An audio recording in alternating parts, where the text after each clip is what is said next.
How to not suck at Counter-Strike Go. Beginner tips. Lesson 1. Don't be a creep. Do not move slowly around corners where the enemy has the advantage on you, or you might think the enemy has the advantage on you. Classic example is here on Dust. There is usually somebody waiting in this area with a sniper in the later rounds, maybe even earlier with an M4 or something like that. This is a popular spot, that is a popular spot, so is this and that. What happens is, if you move into the tunnel at a slow speed, like this, if you're walking, or if you're crouching, the person here will most likely see you first and shoot you before you can do anything about it. Same goes if you are going like this into this corner. Unless this person here is specifically watching the door and not paying attention, they will most likely shoot you here. What I'm saying usually applies early on in the round. So if it's like 3-on-1 or 2-on-1 or something, you really have to go off of what your teammates told you or your perception, because when there is few players, you know, maybe there isn't somebody waiting here or in that corner. So just to recap, do not move slowly around corners or general areas where you might think the enemy has the advantage, or areas where enemies usually, you know, set up shop, like that corner over there. Lesson 2. Smoke 'em if you got 'em. Smoke grenades can provide an excellent offensive and defensive tactical advantage. I'll get to an example first and then talk about the theory behind it. So, let's say we are rushing B like in the last clip, there is somebody waiting at the crates.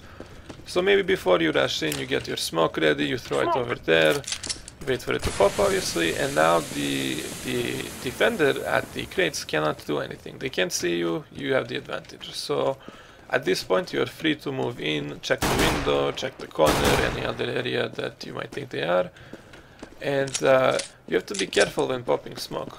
You don't want to, for example, pop it here in the tunnel, because you'll have to run through the smoke, the enemy will see you first as you come out of it, and then you're screwed, they will always kill you.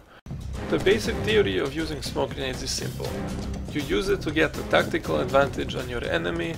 Maybe you want to cast doubt into their actions, and if anything, you are at least delaying the enemy.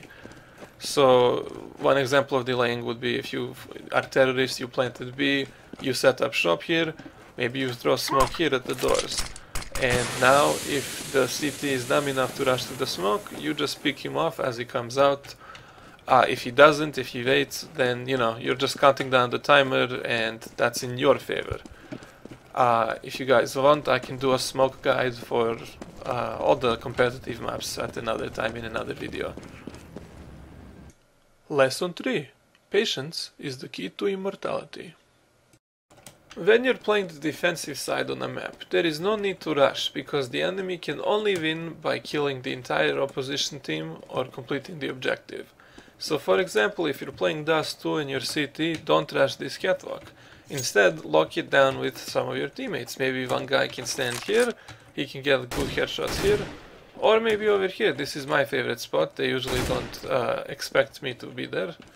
So the same applies if the bomb gets dropped. So if the bomb gets dropped at the catwalk here, it will light up on your minimap, at least for a brief amount of time. But instead of running out and hunting down the guy in the tunnel or something, just wait up there, have a teammate watch your back if possible, something like that. Listen for footsteps. The team is never gonna win unless they get the bomb and plant it.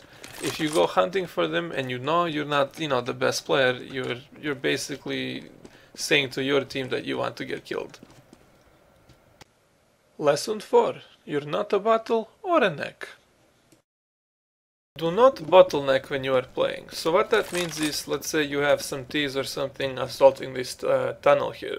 Don't stand in the middle or to the side like this and scope out the area or something if everybody is moving.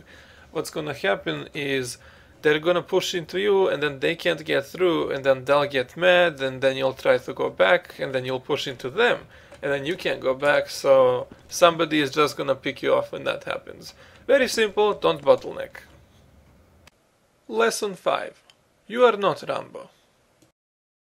Never go fully auto with your weapon. I'll show you what happens at a relatively close range right now.